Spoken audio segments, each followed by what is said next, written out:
BBC दुनिया में आज देखिए कहानी आदिवासियों के विस्थापन की। मध्य प्रदेश के कूनो अभयारण्य से 2 दशक पहले हटाए गए आदिवासी क्यों आज भी खुद को महसूस कर रहे हैं ठगा हुआ। चीतों की वजह से सुर्खियों में आए कूनो के आदिवासियों पर दिखाएंगे खास रिपोर्ट।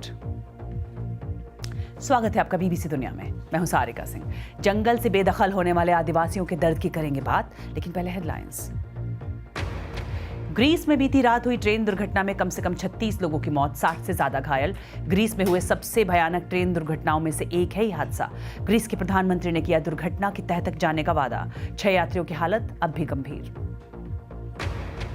चीन की लैब से ही लीक हुआ था कोरोना वायरस। फॉक्स न्यूज को दिए इंटरव्यू में अमेरिका की जांच एजेंसी FBI ने कहा। FBI के प्रमुख के मुताबिक ऐसा लग रहा है कि चीन कर रहा है जांच को रोकने की कोशिश। वहीं चीन ने कहा FBI की जांच राजनीति से प्रेरित। कल दिल्ली में होगी G20 समूह के विदेश मंत्रियों की बैठक। भारत के विदेश सचिव विनय मोहन क्वात्रा ने माना रूस यूक्रेन जंग का मुद्दा होगा चर्चा में। अमेरिका और रूस के विदेश मंत्री भी बैठक में ले सकते हैं हिस्सा। भारत और चीन के विदेश मंत्रियों की भी हो सकती है मुलाकात। दुनिया में कोविड से जुड़े सबसे लंबी पाबंदी का हुआ अंत। हांगकांग में अब नहीं लगाना होगा मास्क। 945 दिन बाद हटी मास्क की पाबंदी। हांगकांग के नेता जॉन ली ने कहा, वायरस अब काबू में और दोबारा फैलने के कोई संकेत नहीं। ईरान में लड़कियों के एक और स्कूल पर गैस हमले का अंदेशा। खबरों के मुताबिक 100 से ज्यादा लड़कियों को अस्पताल में भर्ती कराया गया। हाल के दिनों में लगभग 10 गर्ल्स स्कूल को किया गया टारगेट। 1000 से ज्यादा छात्राओं को सांस की तकलीफ के लिए कराना पड़ा इलाज। राष्ट्रपति इब्राहिम रईसी ने दिए जांच के आदेश। इजराइल में न्यायपालिका में बड़े बदलाव की सरकार की योजना के विरोध में पूरे देश में हुए प्रदर्शन। इजरायली पुलिस ने प्रदर्शनकारियों के खिलाफ किया स्टेन ग्रेनेड्स का इस्तेमाल। प्रदर्शनकारियों का दावा, बदलाव से न्यायपालिका की स्वतंत्रता पर पड़ेगा असर, लोकतंत्र पर मंडराएगा खतरा। इनमें से कुछ अहम खबरों की चर्चा आज बीबीसी दुनिया में। मध्य प्रदेश के कूनो अभयारण्य से 2 दशक पहले हटाए गए आदिवासी क्यों आज भी खुद को महसूस कर रहे हैं ठगा हुआ। चीतों की वजह से सुर्खियों में आए कूनो के आदिवासियों पर जंगल की जमीन किसकी, आदिवासियों की या सरकार की? ये विवाद काफी पुराना है और इस मुद्दे पर संघर्ष भी होते रहे हैं। सरकारें दावा करती हैं कि जंगल से विस्थापित किए गए आदिवासियों को दूसरी जगह पर बसाया गया है, लेकिन आदिवासियों को लगता है कि उनके साथ धोखा हुआ है। कुछ ऐसी ही कहानी है कूनो नेशनल पार्क की वजह से विस्थापित हुए आदिवासियों की।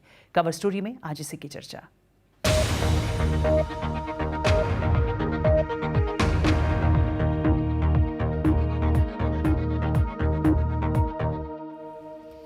अफ्रीका से लाए गए चीतों की वजह से मध्य प्रदेश में श्योपुर जिले के कूनो नेशनल पार्क ने काफी सुर्खियां बटोरी।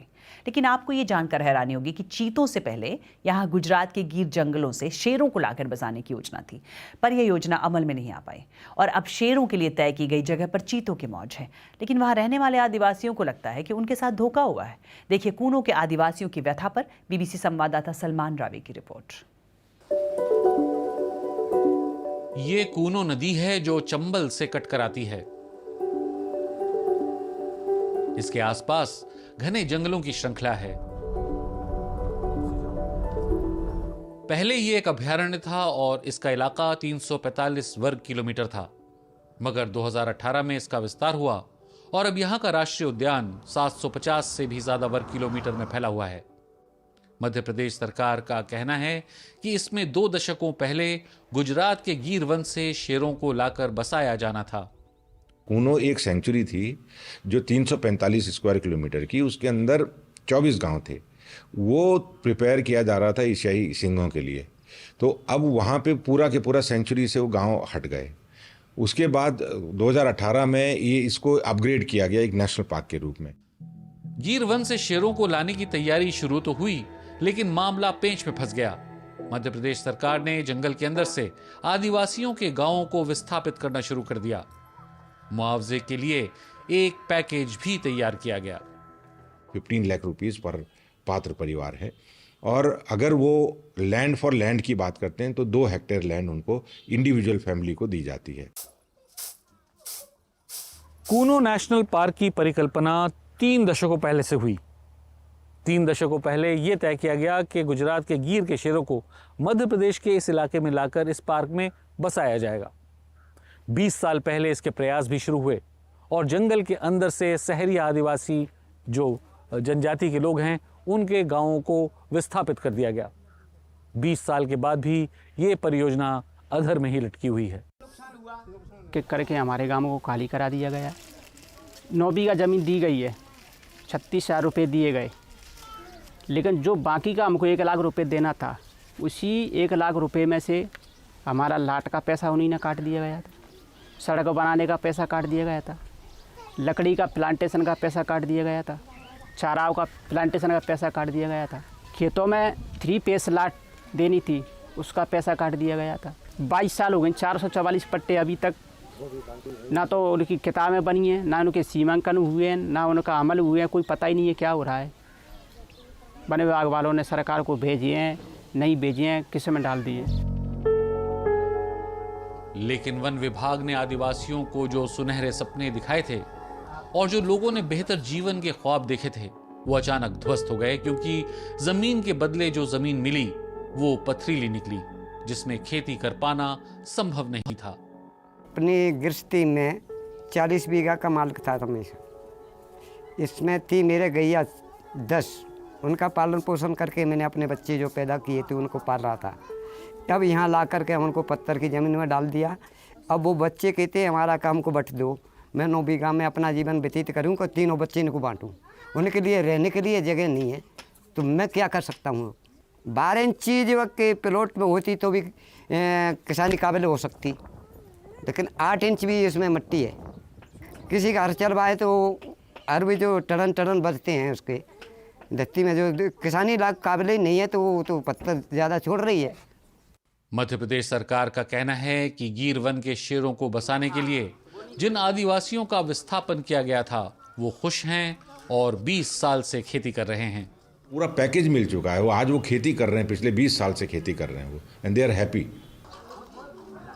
और 50 फुट रहने को जगह मिली है। बच्चन ने टपरिया बनाऊं कि मैं खुदक रहूँ बे, तो जे स्थिति कर रहा है कि वो जितने वादा करे अच्छी ज़मीन देंगे, पानी करके देंगे, और तुम्हारे 18 साल के बच्चा को ज़मीन देंगे, वो कुछ नहीं मिले। हमारे घर नहीं बन पाए, पूरे मेहनत कर कर के जो घर बनाया, चट काट काट बाहर जा के बाहर से कमा के लाते 2-4 रुपये, तब घर बनाया मन। हाँ व्यवस्था भाई हमारी, कचू व्यवस्था ना भाई। तब ये कोई नहीं है ना, तो बकरी ना छेड़ी कचू नहीं, क्यों सर। अब पशुपालन है कर लें तो बाहर चले जाएंगे तो फिर कोई ले जाओ, चोर डके तो को ले जाओ का पता। सबसे बड़ी परेशानी यही सर, सच्चाई नहीं है। पथरीली जमीन है, इसमें जल्दी पानी डालेंगे तो फसल आ जाएगी। वरिष्ठ पत्रकार प्रमोद भार्गव लंबे समय से आदिवासियों के विस्थापन को लेकर लिखते आए हैं।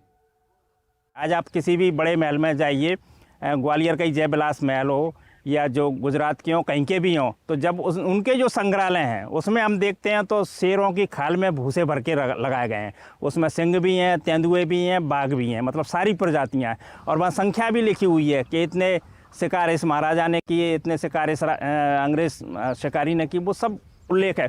इससे जाहिर होता है कि गांव से शेरों को, सिंहों को या वन्य की किसी भी प्रजाति को नुकसान नहीं हुआ। जो भी नुकसान हुआ वो सामंतों से हुआ है।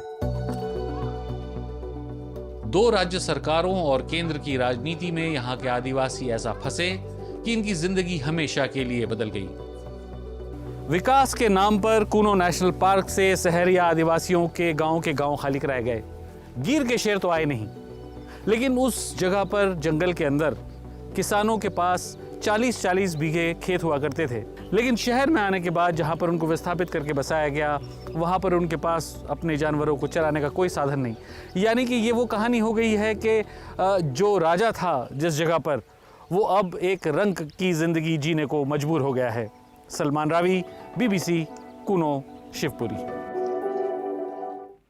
और प्रसिद्ध जीव विज्ञानी और भारतीय वन्य जीव संस्थान के डीन डॉक्टर YV झाला ने इस महत्वाकांक्षी चीता परियोजना के लिए तकनीकी आधार तैयार किया था। झाला को पिछले साल नामीबिया से चीतों के पहले जत्थे को भारत लाने के कुछ दिनों बाद उन्हें केंद्र सरकार की नई चीता टास्क फोर्स से हटा दिया गया था। और वक्त एक ब्रेक का है। ब्रेक के बाद G20 के विदेश मंत्रियों की दिल्ली में बैठक के क्या है मायने, इस बारे में बात एक ब्रेक के बाद।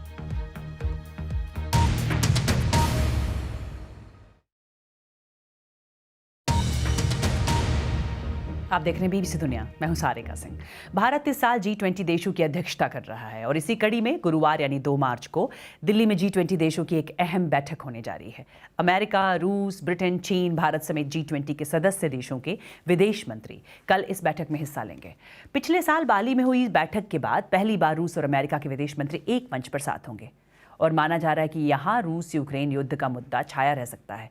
उधर भारत के विदेश मंत्री एस जयशंकर ने इस बैठक से पहले आज रूस समेत कई सदस्य देशों के विदेश मंत्रियों से मुलाकात की है। और अमेरिकी विदेश मंत्री एंटनी ब्लिंकन ने कहा है कि इस बैठक में रूस के विदेश मंत्री सर्गेई लावरोव और चीनी विदेश मंत्री किन गांग से मुलाकात की उनकी कोई योजना नहीं है। उन्होंने ये बातें उज्बेकिस्तान के अपने दौरे के दौरान कही।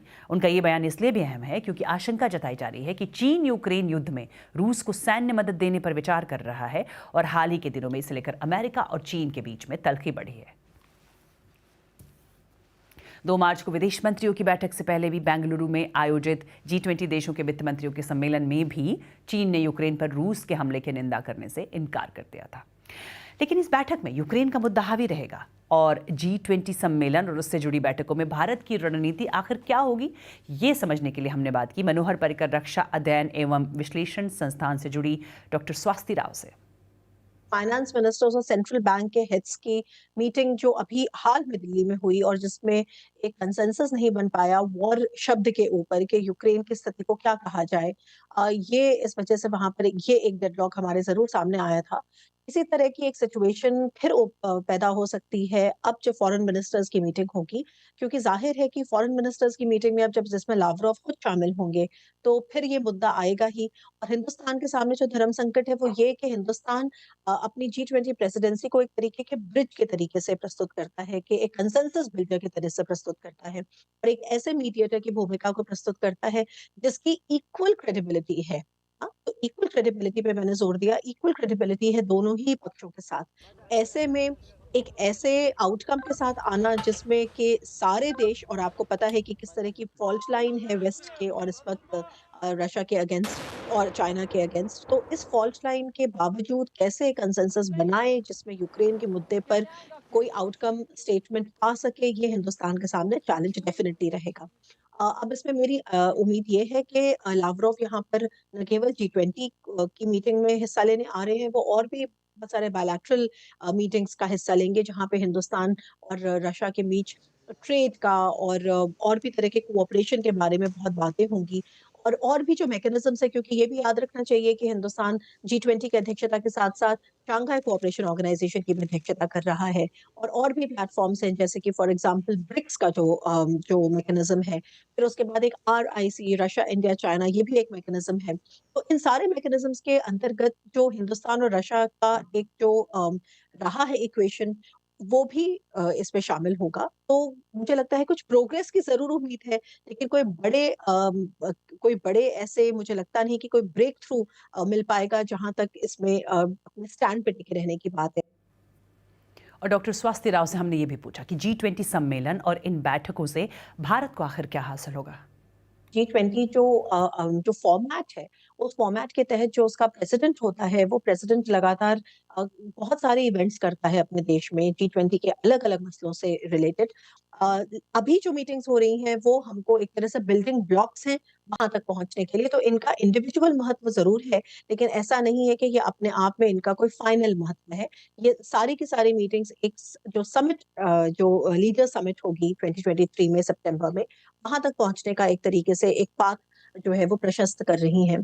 तो मैं इसको इस तरह से देखती हूँ और मुझे ऐसा लगता है कि भारत की डिप्लोमेटिक कहीं ना कहीं टेस्ट है G20 बहुत बड़ा, क्योंकि हमारे ऊपर ये रिस्पॉन्सिबिलिटी है कि हम G20 की स्टीवर्डशिप को एक कंस्ट्रक्टिव जामा कैसे पहनाएं और ऐसा ना हो कि हमारी G20 जो है वो उसमें वॉकआउट्स होते रहे और केवल जो कंसेंसस ना बन पाए। तो हमारी कोशिश यही रहेगी कि हम अपने जो हमारी पॉलिटिकल स्टैंडिंग है G20 यूक्रेन वॉर को लेकर, हम उस पर कायम रहें और G20 के मेन एजेंडा पे हम उसे हावी ना होने। और कल विदेश मंत्रियों की बैठक पर सबकी नजर होगी। और एक ब्रेक के बाद खिलौने जैसी ट्रेन में सिमटा पूरा इतिहास, और इस बारे में बात एक ब्रेक के बाद।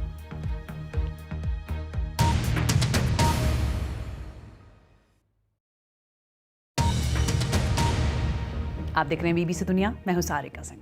भारत में भी चलने लगी है बुलेट ट्रेन, पर फर्क सिर्फ इतना है कि ये बुलेट ट्रेन पुणे के एक मिनिएचर रेल म्यूजियम में चलती है। वैसे तो ये ट्रेन खिलौनों जैसी दिखती है, पर इसमें रेलवे का पूरा इतिहास सिमटा है। इस म्यूजियम में डीजल इंजन वाली रेल से लेकर बुलेट ट्रेन तक सब कुछ देखने को मिलता है।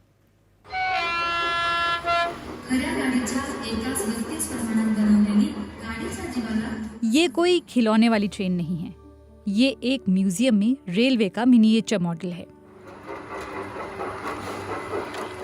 जगातलं सर्वात मोठं इंजिन, दुनिया का सबसे बड़ा रेल इंजन जो अमेरिका में है, उसे बिग बॉय के नाम से जाना जाता है। इसके पहियों का साइज 7 फीट है। हमारे पास दुनिया के सबसे बड़े स्टीम इंजन्स का मॉडल भी है। हमारे यहाँ दुनिया का दूसरा सबसे छोटा वर्किंग ट्रेन मॉडल भी है। करत नाही। भारत के पहले मिनिएचर रेलवे म्यूजियम के 25 साल पूरे हो चुके हैं। इथे आम्ही वापरलेली इंजिन, जिन इंजनों का इस्तेमाल किया है वे जर्मनी से आए हैं। अमेरिका, यूरोप, जापान जैसी जगहों पर ट्रेनों के मॉडल्स बेहद लोकप्रिय हैं। जब मेरे दादाजी ने पहली बार इसके बारे में जाना, तब भारत में ज्यादातर लोगों को इसकी जानकारी नहीं थी। BS जोशी ने इस प्राइवेट म्यूजियम की स्थापना की थी। उन्हें रेलवे मॉडल्स जमा करने का शौक था। 1 अप्रैल 1900 इस म्यूजियम की शुरुआत 1 अप्रैल 1998 को हुई थी। मेरे दादाजी 1960 में लंदन में रहते थे। जब वो लंदन में थे तो ट्रेनों के मॉडल्स उन्हें बेहद आकर्षित करते थे। आणि त्याच्या रांगा लागायच्या घरी। स्टीम इंजन पासून ते हमारे पास railway engine, electric engine, diesel engine सब हैं। मेरे पिता की ख्वाहिश थी कि इस तरह के मॉडल्स हर शहर, हर गांव तक पहुंचे ताकि बच्चे इसे देख पाएं। पर इस तरह के मॉडल्स को एक जगह से दूसरी जगह ले जाना थोड़ा मुश्किल था, इसलिए हमने इस म्यूजियम को तैयार किया। त्याच्यात लक्षात आलं की आम्ही इंडियन रेल्वेसाठी, हम भारतीय रेल के लिए भी इस तरह के कई मॉडल तैयार करते हैं और जिन लोगों को इसका शौक है उनके लिए भी। इसके अलावा हम स्टेशन मास्टर और रेलवे के दूसरे कर्मचारियों को ट्रेनिंग देने के लिए ट्रेनिंग रूम भी तैयार करते हैं। कोंकण रेलवे के मडगांव और धारवाड़ में हमने ट्रेनिंग सेंटर शुरू किया है। मडगावला बनवलेली है। और भारत की लाइफलाइन यानी रेलवे का एक खूबसूरत इतिहास। और कार्यक्रम कैसा लगा ये बताने के लिए आप मुझे ट्वीट कर सकते हैं @BBC सारिका पर। BBC दुनिया में फिलहाल इतना है।